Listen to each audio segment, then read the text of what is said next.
So if you saw my latest post, it was basically my plea for help on the case, which I will get to in just a minute. We are going to have the 22K up for sale at some point in time.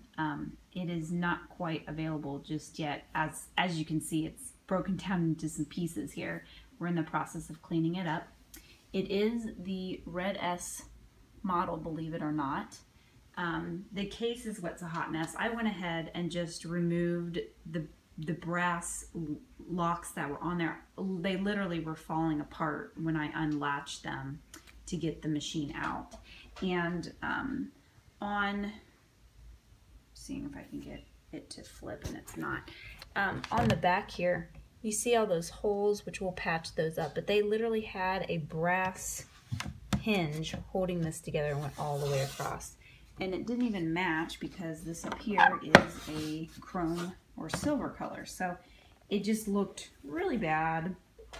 Not to mention, they did some sort of, I don't even know what. So we're definitely going to have to clean up the case a little bit. I do think that the Singer decal is not very bad. I think it adds a little bit of an accent, especially because if I open it up, it still has the original owner's name and address in there, which, you know, it's all about preserving history, and it's interesting to note where these machines have been, and great to see them still going strong, and hoping that they'll be passed down for a couple more generations to come, if not a lot more generations to come.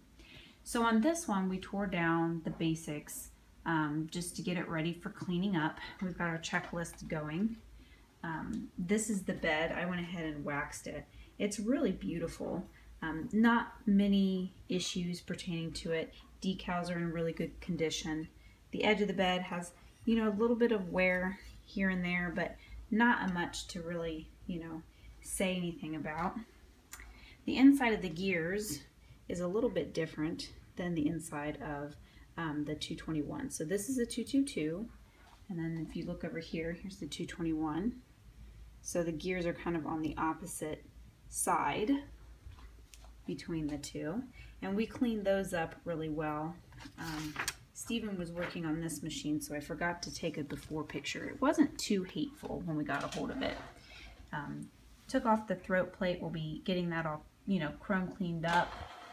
And then have the feed dog area, throat plate and everything moved. And this up here, I meant to say faceplate, but there's where the bobbin assembly goes. We cleaned out the bobbin assembly already and reattached it back on there. And then we'll clean out the oiling lubricating ports here soon.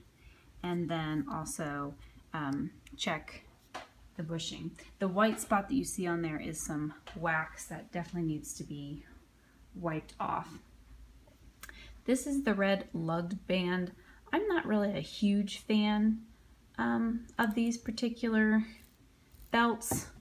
I'm going to have to contact the Featherweight shop just to educate a little bit more on if there's a significance, and maybe one of you guys may know out there, and if so, please let me know. But if we can just use like a regular black band on there, or if it actually needs the lugged band. So that's pretty much what we're doing. I'm open to some ideas for the case here. I'm having a hard time finding both the latches and, you know, the latch itself, and then the place where it actually latches into. I'm having a hard time finding originals. I have found some off-brand ones that I'm taking into consideration because they will look a lot better.